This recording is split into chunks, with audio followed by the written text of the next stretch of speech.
De hecho, a finales, bueno, durante ese primer periodo, la psiquiatría, la medicina consideraba que las mujeres que no se adaptaban al perfil de la hispanidad o al perfil de la sección femenina de Falange tenían que ser reeducadas o educadas, entre comillas, es decir, desde la mirada de quienes ejercían esta práctica, yo creo que era una mirada de que realmente pensaban que estaban haciendo un bien. Entre otras cosas, lo que surgió era, quiero decir, volviendo a la articulación con el Estado moderno, ya a finales del XIX ya existían las ideas eugenésicas, ya había estados capitalistas que abogaban por métodos eugenésicos, estaban todas las teorías de Thomas Malthus, todo el neomalthusianismo que vino después. No era nada raro que un Estado pensara en métodos eugenésicos, lo que pasa que el nacionalcatolicismo franquista estaba en contra del neomalthusianismo y de la eugenesia incluso que llevaban a cabo los nazis, y lo que hicieron fue adaptar el método eugenésico a su catolicismo. Como estaban en contra de la esterilización y de la exterminación física, lo que consideraban es que un ambiente inapropiado por personas, podrían ser personas sin alma, como se consideraban los indígenas, o personas, sujetos no plenos, digamos, en ese proceso de deshumanización, pues criaturas de esos sujetos no plenos podían crecer como sujetos no correctos, digamos, ¿no? Entonces de ahí venía la idea de Vallejo Nájera y de todos los psiquiatras, en lo que se llamó la eugenesia positiva, de que esas criaturas había que apartarlas de ese entorno para que crecieran en un entorno adecuado a lo que se consideraba la civilización del momento, la sociedad correcta del momento, que era el orden franquista. De ahí es de donde se inicia, digamos, la apropiación de menores, que era legal. Durante el franquismo era legal. Y aquí entramos más de lleno en el tema. Digamos, fue legal, había una ley franquista, casi todo lo que hizo el franquismo fue legal, en la justicia de Franco, entre comillas, ¿no? Legalmente se apropiaban menores hasta la Segunda Guerra Mundial, y después de la Segunda Guerra Mundial, donde el franquismo pierde la alianza con el fascismo europeo, el fascismo es derrotado en la Segunda Guerra Mundial, el franquismo se queda aislado y se tiene que reconfigurar o readaptar al nuevo orden mundial. Por tanto, cambian la metodología.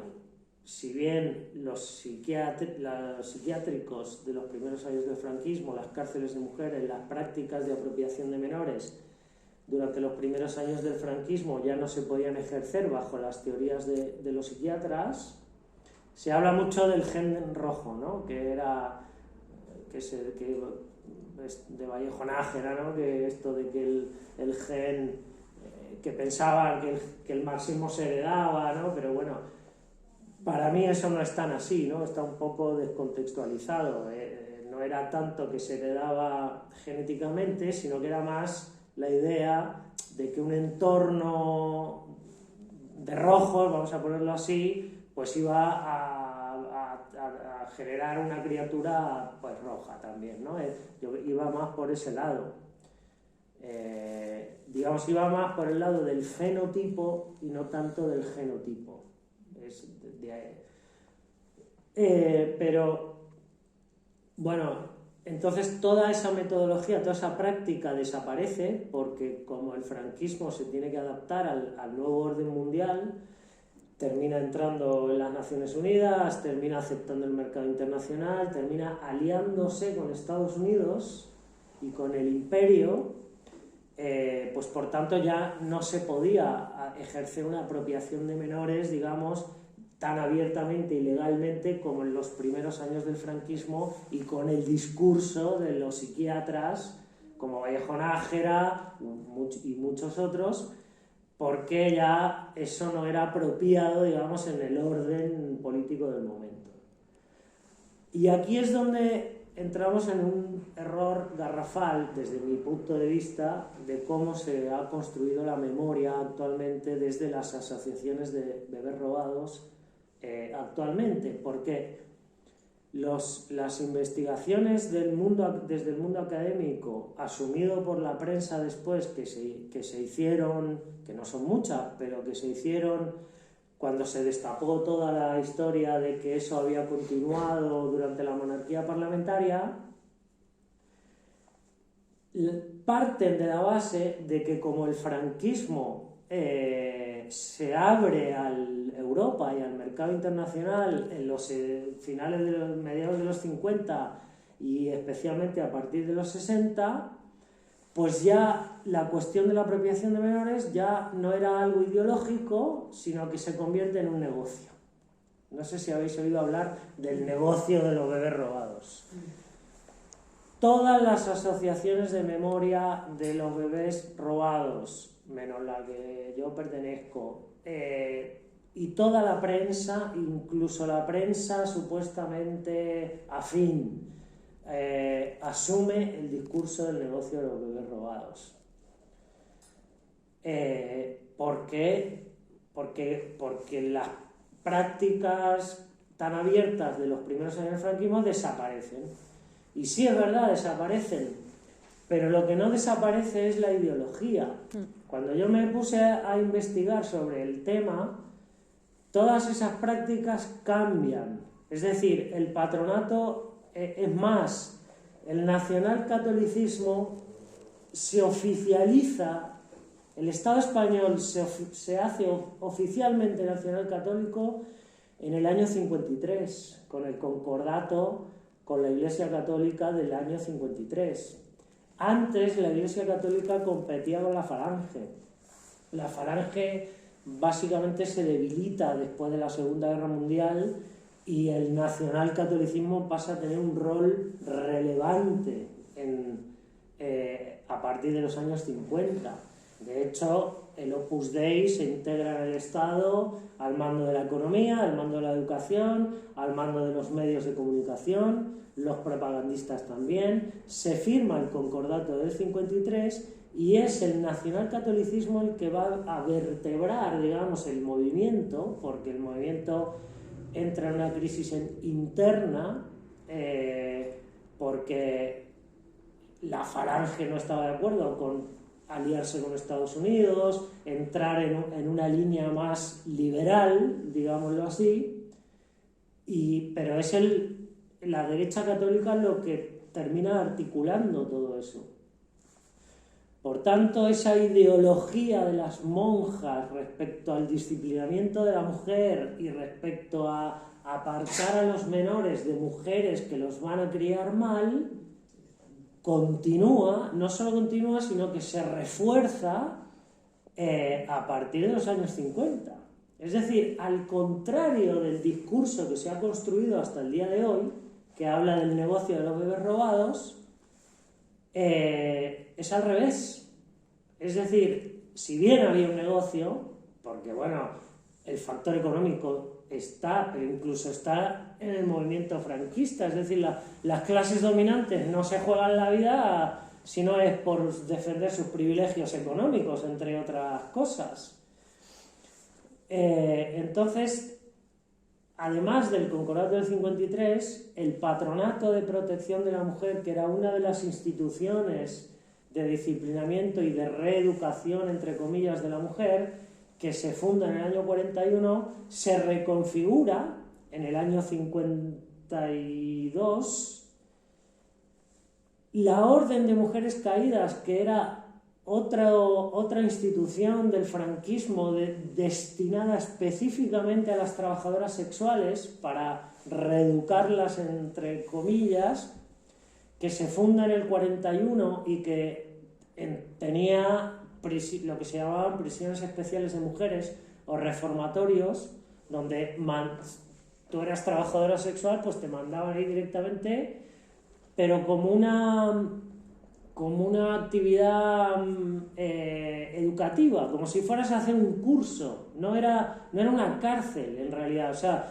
las cárceles de mujeres tenían un juicio franquista, ¿no? Como en las colonias. Claro, y las condenaban. Claro, las prisiones especiales de mujeres, que hubo creo que 9 en todo el estado, pues eran como, no podían estar más de un año en un principio y más de 2 años en un principio, luego se bajó a 1 año.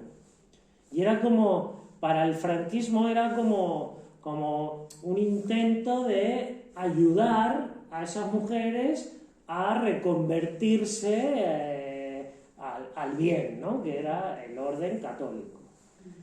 Bueno, pues eso desaparece en el año 56 porque el franquismo tiene que adaptarse a las leyes europeas respecto al trabajo sexual, donde durante el franquismo era legal hasta el año 56 en clubes. Lo que no era legal era ejercer el trabajo sexual en las calles, pero en los sitios cerrados era legal.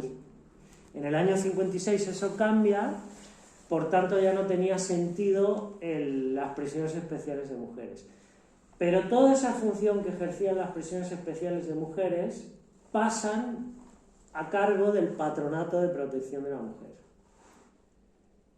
como parte de esa reconfiguración del disciplinamiento sobre la mujer a partir de los años 50. Es decir, no solo no desaparece la ideología que se venía ejerciendo respecto de que había que disciplinar a esas mujeres, sino que se reconfigura y en este caso se reintegra en el Patronato de Protección de la Mujer. Patronato de Protección de la Mujer que duró hasta 1985 bajo la dependencia del Ministerio de Justicia. 1985.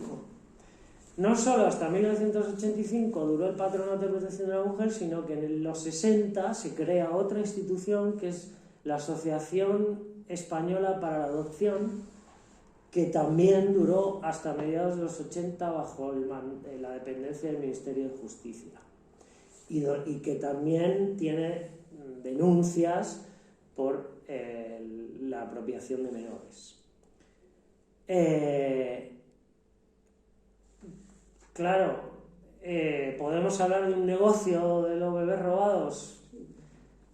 Hay un negocio, pero el relato del negocio blanquea la cuestión ideológica que no solo permaneció durante todo el régimen, sino también tuvo influencia en el Estado actual español. Cuando se comienza en los años 60, el régimen empieza a perder legitimidad. Como sabéis, hay mucha movilización obrera y también hay un movimiento de cristianos de base muy fuerte. La Iglesia Católica produce, igual que el franquismo, hace un lavado de cara frente a Europa después de la Segunda Guerra Mundial para decir, bueno, ya no somos tan nazis. En la Santa Sede del Vaticano hace exactamente lo mismo. Pasa del Pío XII, que era un papa nazi, a Juan XXIII, que era un papa considerado más progre, que lanza el Concilio Vaticano II en este intento de lavado de cara de la Santa Sede del Vaticano, que lo continúa Pablo VI porque Juan XXIII se muere a los pocos años. En el Estado español se nombra obispo a Tarancón, considerado un obispo progre también, que confrontaba mucho con Franco, y es de ahí también que eso influye en el relato de decir, bueno, la Iglesia ya no era tan extremista, digamos, estaba Tarancón, el Concilio Vaticano II, y eso también influye en el relato de apartar un poco lo ideológico respecto al disciplinamiento de la mujer. Pero sin embargo, si hacemos un análisis profundo, primero, para mí eso tenía que ver más con el lavado de cara no solo de la Santa Sede del Vaticano y el franquismo, sino también del imperio en general. Es decir, en el contexto de la Guerra Fría, el imperialismo estaba tratando de legitimarse frente al comunismo, y legitimarse significaba legitimar a Occidente y la Santa Sede del Vaticano también como más adalid de la libertad y los derechos frente a ese Oriente comunista totalitario. Y si afinamos más en profundidad, vamos a ver que en esa época, en los 60, tanto el Opus Dei en el Estado español y la derecha católica con el régimen, se produce un rearme ideológico frente a esa movilización de los cristianos de base, que además se puede comprobar en los archivos de Alcalá de Henares, del Archivo General de la Administración, donde la preocupación del Ministerio del Interior por los movimientos de los cristianos de base. O sea, y se puede observar, digamos, la preocupación por sostener todo el aparato educativo que tenía el franquismo y todo ese aparato ideológico en el nacionalcatolicismo, a pesar de que venían perdiendo legitimidad. Pero eso estaba presente, y no solo estaba presente, sino que se refuerza frente a esta amenaza que empiezan a tener de los cristianos de base. Y tal es así que dentro del régimen y el Opus Dei empieza a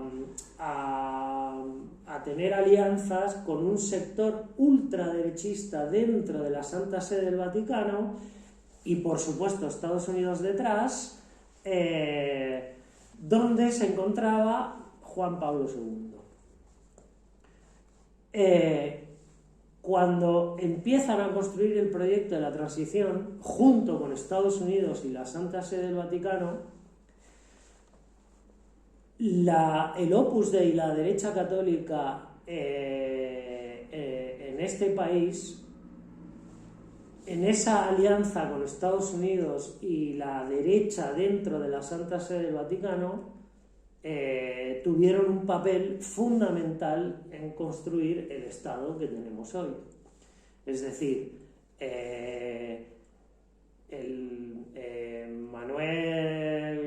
¿cómo se llama este hombre? José Manuel Monzón Altolaguirre, que era un ex espía del CSED franquista, él participó en el proyecto, en la construcción, digamos, participaba en todo lo que eran las reuniones, todo el aparato del régimen en pensar una salida después de la muerte de Franco, y él cuenta con orgullo en su libro que se llama El sueño de la transición, el papel que tuvo Estados Unidos en la transición.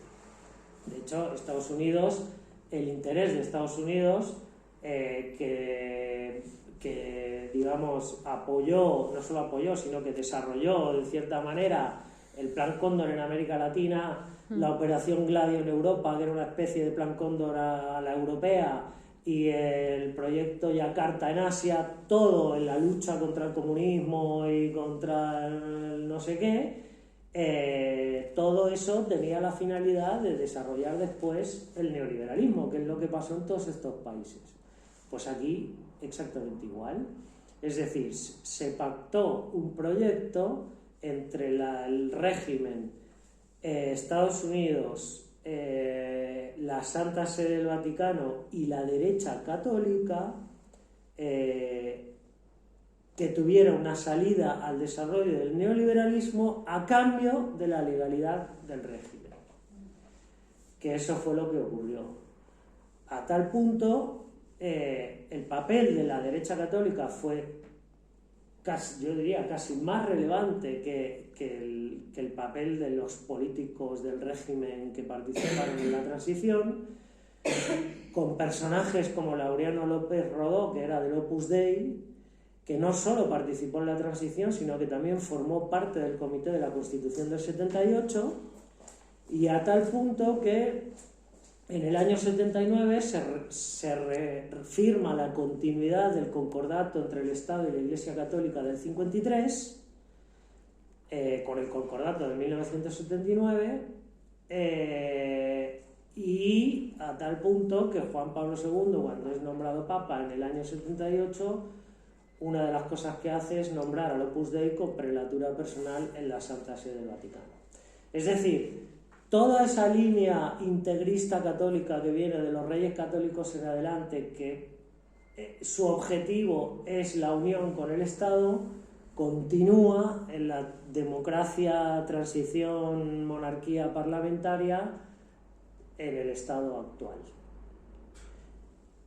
Entre otras cosas, con el concordato del 79, lo que se acuerda es una no depuración de las mismas congregaciones religiosas que habían ejercido la práctica de apropiación de menores durante todo el franquismo en la gestión de los servicios sociales del Estado, no solo en los servicios sociales, sino que actualmente continúan en colegios, gestionando colegios, universidades, en hospitales, en el ejército, en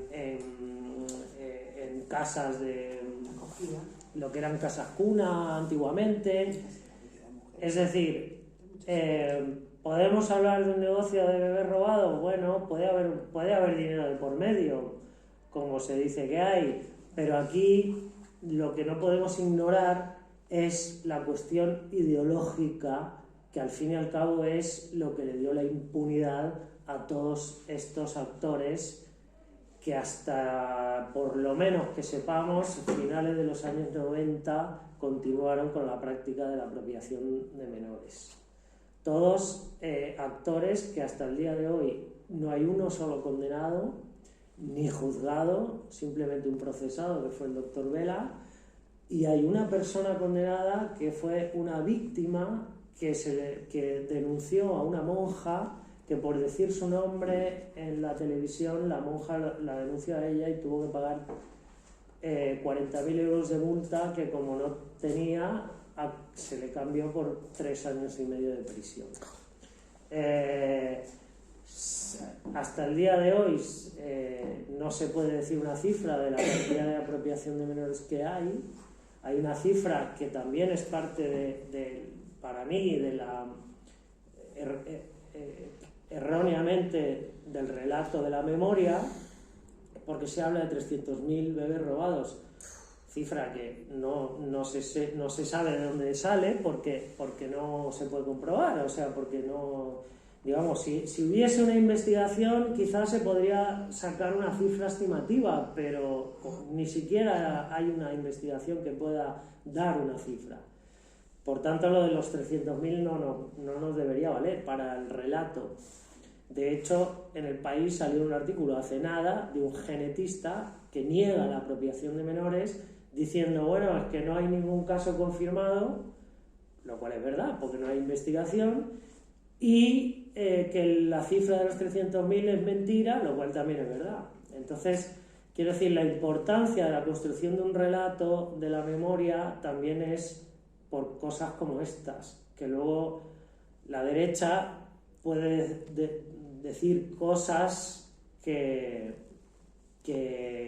digamos, con una que construir una memoria sesgada les va a permitir poder decir lo que les dé la gana, ¿no? Porque para mí hablar del negocio de los bebés robados, que es un discurso que asumen casi todas las asociaciones, es ser funcional al relato de la transición, que es avalar la teoría de los dos demonios, o sea, de que esto fue una guerra entre dos bandos, que entre hermanos que luego se reconciliaron, se dieron la mano y pasamos de una dictadura a una democracia de la noche a la mañana, sin memoria, sin verdad, sin justicia y sin garantías de no repetición.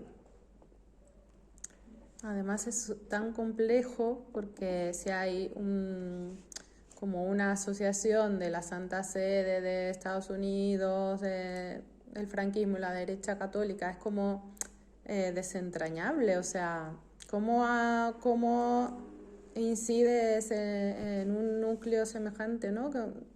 Que no es,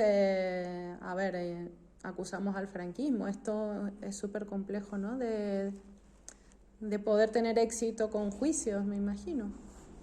Bueno, no es tan complejo en el sentido de que esto es lo que hablábamos con Jorge del Cura, Jorge del Cura, que es, pues bueno, es una figura muy importante en este país. Es de vamos, él viene luchando contra la tortura desde el tardofranquismo, y es un tío que sabe mucho de lo judicial, de las grietas de la justicia, fue uno de los fundadores del Comité contra la Tortura, ¿no? La coordinadora contra... Y hablando de esto, digamos, lo que habría que lograr, que no es tan complejo, es demostrar una continuidad ideológica en el aparato del Estado. Por eso, entre otras cosas, hicimos un informe de contexto con la asociación que estaba publicado, un poco para plasmar este contexto que acabo de describir, ¿no? O sea, demostrar, que además se puede demostrar con nombre y apellidos, la continuidad ideológica, es decir, el concordato del 79, eso está firmado, y es un concordato entre el Estado y la Santa Sede del Vaticano que permite que tal congregación religiosa, yo qué sé, el Opus Dei, las Hijas de la Caridad, no sé quién, pues continúen tal y como venían. Que no venían solamente del franquismo, sino que ya de antes del franquismo ya venían ejerciendo la misma práctica. O sea, antes del franquismo, no sé si habéis oído hablar de los tornos, que eran casas donde se podía llegar a dejar un bebé ahí. Claro, pues todo eso tenía que ver con un orden que es el patriarcado de la cristiandad.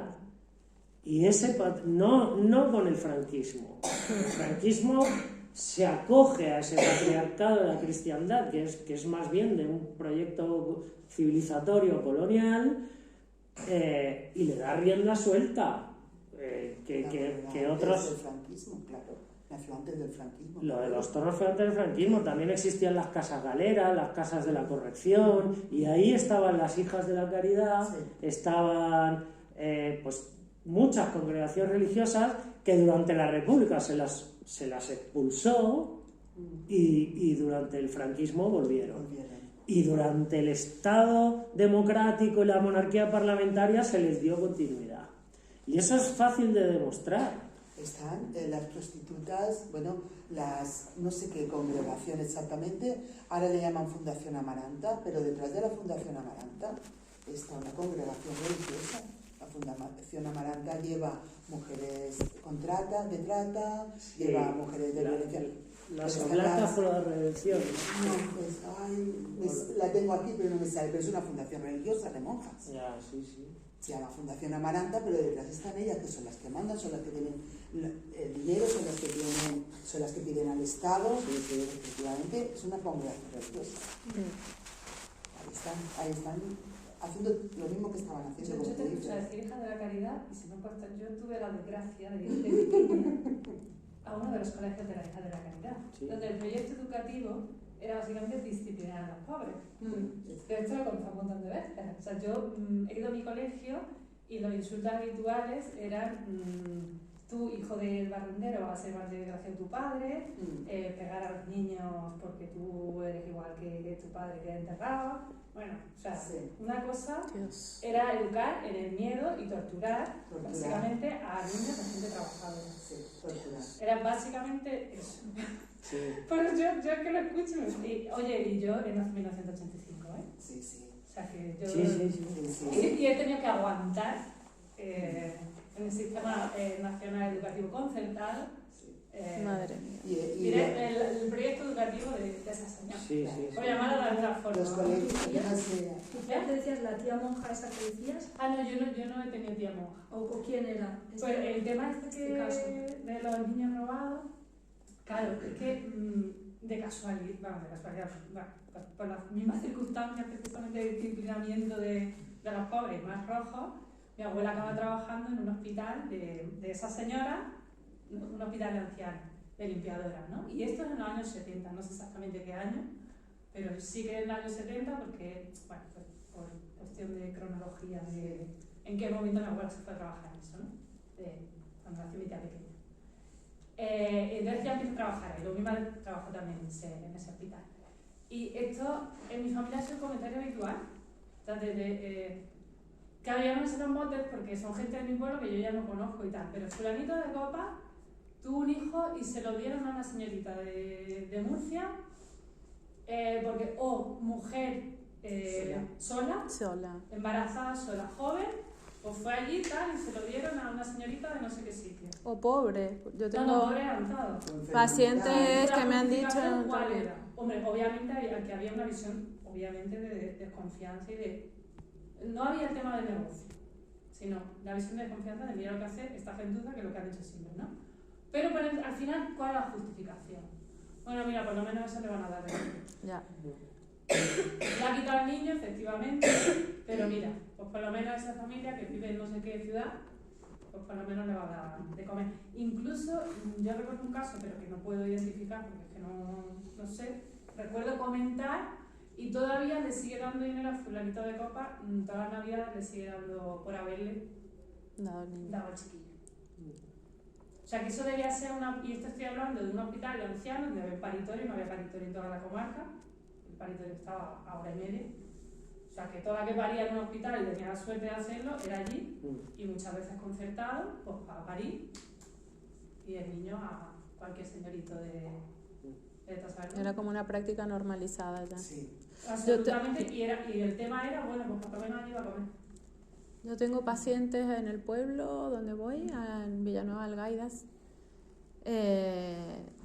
Ha salido el tema y me dicen que incluso ni siquiera un contexto, eran familias constituidas con un padre, una madre, pero claro, de un pueblo, pobres, trabajadores agrícolas que simplemente les decían que sus bebés habían muerto y bueno, la hermana de mi paciente tiene un niño también desaparecido al final porque le dicen muerto, ¿no? Ya no se sabe si es robado o qué, a las mujeres le dicen su bebé ha muerto y se han quedado como conformes, pero el relato que me dicen es, pero mi tía se acuerda de que el bebé, ella lo vio, que estaba perfecto, que estaba súper sanito, que lloró, y se lo llevan y... Hay una investigación seria lo que dice... Claro, es que Pero yo pregunto, tú, bueno, yo tengo un hijo adoptado, no de aquí, de otro país, pero normalmente las personas adoptadas pueden ver cuál es ellos mismos pueden ver quiénes son y de dónde vienen, ¿no? Claro.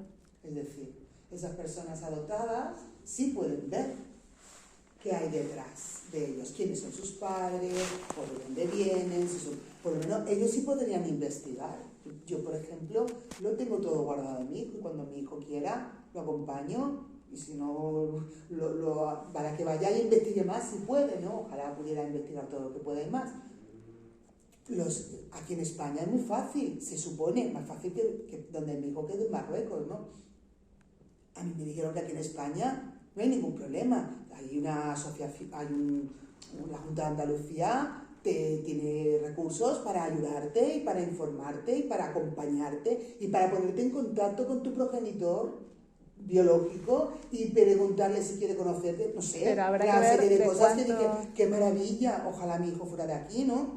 Porque podríamos saber, o él podría saber quiénes son, no sé, entonces esas personas podrían buscarse, ¿no? Tiene que ser Bueno, una pero ley más nueva, una ley nueva. Eso lo puedes hacer hoy. Claro. El franquismo... Claro, ¿no? Bueno, pero ahí es donde está la importancia de la cuestión ideológica. Eso no era un programa de adopción, Ya. era una cuestión ya ilegal en los finales de los últimos años, pero porque ellos consideraban que ese bebé no podía estar en manos de esa persona. Entonces era todo ilegal. Y hay toda Claro. digamos, ¿cómo se llama esto? Documentos de defunción Sí. falsos.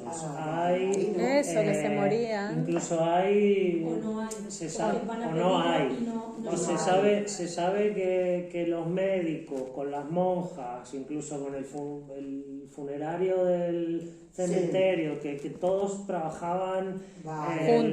Juntos. Quiero decir, era todo una escuela, o sea, era un sistema. proyecto político, digamos, dentro Sí, del eso es franquismo, ya invisibilizado, digamos, porque ya ilegal, porque no tener un certificado de función o un certificado de función falso, como también se ha encontrado, o con fechas, en una cosa había una fecha, en otra cosa había otra fecha, digamos que se ve que son cosas que han sido manipuladas, que han sido...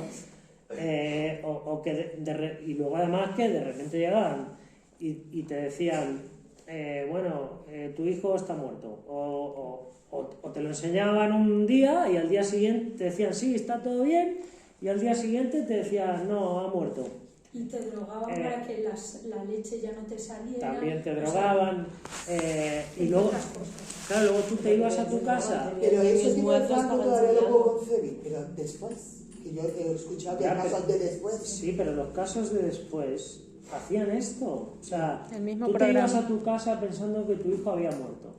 Y tu hijo, a lo mejor, pues nunca sabe que ha sido adoptado. Y además los documentos, por mucho que los busquen, como sí ha habido casos de gente que ha dicho, voy a buscar ha habido casos que lo han buscado y lo han encontrado. Pero ha habido casos que a lo mejor llega un punto que ya no encuentras documentación o encuentras documentación que te desvía hacia otro lugar, y ahí es donde entramos también en el problema de la democracia, es decir, no hay un Banco Nacional de Datos como hay en Argentina, y además, al no haber investigación, no haber voluntad política y al haber un relato confuso sobre el tema que habla del negocio, no se puede generar una conciencia social para hacer una campaña como la que hicieron las madres y las abuelas de Plaza de Mayo en Argentina, donde aquí tenemos a Marcela, que su sobrina fue recuperada por toda esa movilización social y política. Pues aquí no se puede hacer, hay una diferencia muy grande, y ahí es donde está la importancia del papel del Estado, por mucho que lo critiquemos, y de revisar bien cómo estamos construyendo la memoria. Porque además la memoria se construye, en general, se construye con una idea de dictadura y democracia, ¿no? Franquismo, dictadura, esto es democracia. Pero esta democracia se construyó, digamos, la transición del franquismo se construyó para esta democracia. No se puede separar. La democracia viene del franquismo, porque si todos los demás o La estaban ideología desaparecidos o Esa ideología sigue estando ahí. la república, Muy como tú instalada dices, todavía. desapareció, quiere decir que la democracia viene directa de personajes del franquismo, ¿no? Bueno, hay personajes del colectivo Acción Española por lo menos yo detecté a 3. de Acción Española que terminaron en la transición. O sea, que vivieron... Fraga, Rodolfo Martín Villa... Bueno, pero quiero decir, para irme incluso más atrás, sin necesidad de ir al tardofranquismo, o sea, incluso de los que empezaron a conspirar contra la Segunda República en el año 36, terminaron teniendo cargos políticos y dentro del Estado en el gobierno de Adolfo Suárez. Yo detecté por lo menos a 3 y habrá más. O sea, de la Acción Española del año 36 a la transición del gobierno de Adolfo Suárez, y luego tampoco quiero porque nos podemos tirar aquí una semana, pero la transición no se puede desligar de lo que he dicho antes, o sea, del interés de Estados Unidos de instalar el neoliberalismo en todo el mundo occidental, tanto en Europa como en América Latina. El tardofranquismo y la transición fueron eso, sirvieron para consagrar el neoliberalismo. Bueno, con Marta hemos hecho un artículo que lo estuvimos presentando en Perú y que va a salir en un libro publicado precisamente sobre cómo la transición se exportó a América Latina como modelo de la democracia para legitimar la idea de que era posible pasar de una dictadura a una democracia sin memoria, verdad y justicia, básicamente. Y un pacto de silencio, porque es lo que existe aquí. Y eso se construyó a través de expertos economistas, entre comillas, de universidades estadounidenses, no solo los Chicago Boys, sino liberales economistas como Joseph Schumpeter, Samuel Huntington o muchos otros. O sea, quiero decir, el factor cultural, la dominación cultural, que fue un arma del imperio, también es parte de todo esto. O sea, el tema es mucho más complejo que decir una dictadura Franco y una democracia. Sí, eso es lo que quiero decir, ¿no? Es mucho más complejo que eso, que... Sí, bueno, en fin. Hasta muy interesante. Hay una última cosilla, yo nunca he andado sobre esto, si es algo, yo que sé, ya he visto que había sido normal en mi vida, porque se ha conversado habitualmente de estas cosas, ¿no? Con una normalidad escalofriante por otro lado. Pero yo siempre lo he visto ya como la quinta esencia de la humillación. Es que además era así, porque yo por lo que hablaba mi abuela, mi tía y tal, te podían elegir. Es que tú te quedabas embarazada sin pareja, o sin marido. Sí. Es que te elegían y ahora la que te daban hasta que... ¿Cómo que te tenían? Porque si te quedabas embarazada, es que iban a por ti. Por catálogo, es como bebés por Para catálogo. quedarse con tu hijo. Los chicos desaparecidos en la dictadura también. La humillación pública de las clases populares, particularmente a unas mujeres, que te quitan a eso. Claro. Porque además la gente lo sabía, tampoco que fuera... Es que por eso a mí me repartía la cuestión, porque 300.000 es poco. Yo creo que una estimación por seguramente. Es que por eso yo lo veo poco. Porque para la red que tenían montada, absolutamente normalizada, hasta los años 80 perfectamente funcionaba. Antiguamente se utilizaba, porque antes la justificación era muy fácil, antes los médicos con el cordón umbilical, es que con el cordón umbilical ya en el cuello. Sí, claro, las muertes. Lo había justificado. Sí. Hoy en día ya no. Lo que tú comentas, pienso yo que no entraría dentro, a ver, para mí sí, es como si fuera robado, ¿no? Pero no entraría dentro de lo que la ley califica como robado. Entraría dentro de, no sé cómo se llamaría la palabra, ¿no? Bueno, secuestros, son secuestros. Sí, pero, a ver, sí, es como lo de la prostitución, es decir, soy prostituta porque quiero, no, mentira, porque quiero, no porque apropiación, quieres decir. No, vamos a decir, yo me quedo embarazada, ¿no? Y soy una mujer soltera, ¿vale? Y toda la sociedad me va a repudiar por ello, eso es lo que pasa en Marruecos, ¿no? Me va a repudiar por ello, por cojones, tengo que dejar a mi hijo. Es que por cojones, como yo digo. Eso no es que me lo haya robado, yo sé que me lo... Es violencia institucional también, yo claro, ese es otro tema. Y tendré que y lo sé. Pero es otro tema, ¿no? ¿Me entiendes? No me Para mí refiero- eso. Bueno, Claro, y por eso te Y digo, para todo el mundo lo era. porque Claro. claro, es como un robo, pero yo sé bueno, que ese es tengo un otro hijo tema. y que se lo han llevado, ¿me entiendes qué te quiero decir? Y que en el fondo, incluso Bueno, puedo es firmar, parte. incluso puedo firmar que cedo mi hijo, como en Marruecos ocurre, ¿no? Que lo firmo, efectivamente es como un robo. Pero- legalmente yo firmo con cedo Ya, mi hijo. claro, Aunque hay una legalmente. presión total sobre ello, es decir, es casi por obligación. Es que ¿Sí qué es te parte quiero decir? del concepto que Matías explica Claro. de la moralidad, Exacto, ¿no? es De decir, que para mí, estamos claro, es como un robo, influencia. pero legalmente no lo es porque yo he firmado que Claro. digo, porque en Marruecos la mayoría no, el 99% de mujeres solas están obligadas a dejar a sus Y es el triunfo de esta ideología, ¿vale? de que Es sea imposible legal tener algo un que bebé- impuesto, un bebé ¿no? una mujer sola. Pero por eso, Socialmente. bueno, pero por eso el relato es tan importante. Claro. Por eso yo decía al principio, yo no hablo de robo de bebés, Claro. yo hablo de apropiación de menores. Me gusta, Porque el sí. Estado se apropia, Sí, me gusta más, se apropia del menor, se apropia de tu vida, Sí. se apropia Sí. de las vidas de las personas y administra sobre ellas. Efectivamente. Además, en el franquismo, durante los primeros años del franquismo, con las leyes franquistas, legalmente te quitaban a un menor y te lo decían, te decían, no tenía que ser un bebé, podía ser un niño de 3 años, por eso yo hablo de menores. Sí. Y te decían, bueno, su hijo lo vamos a llevar al reformatorio de no sé qué. Cuando la persona terminaba de cumplir condena, a lo mejor se devolvían, pero a lo mejor no. Y si no se devolvían, lo destinaban a alguna de las 57 instituciones religiosas que tenía el franquismo y ahí quedaba. La investigación del juez Garzón, que habla de la apropiación de menores hasta los años 50, él en realidad no habla del robo, digamos, lo que habla es de 30.000 menores que quedaron bajo la gestión de las instituciones del Estado. De esos 30.000 nunca volvieron a recuperar su identidad y otros a lo mejor sí.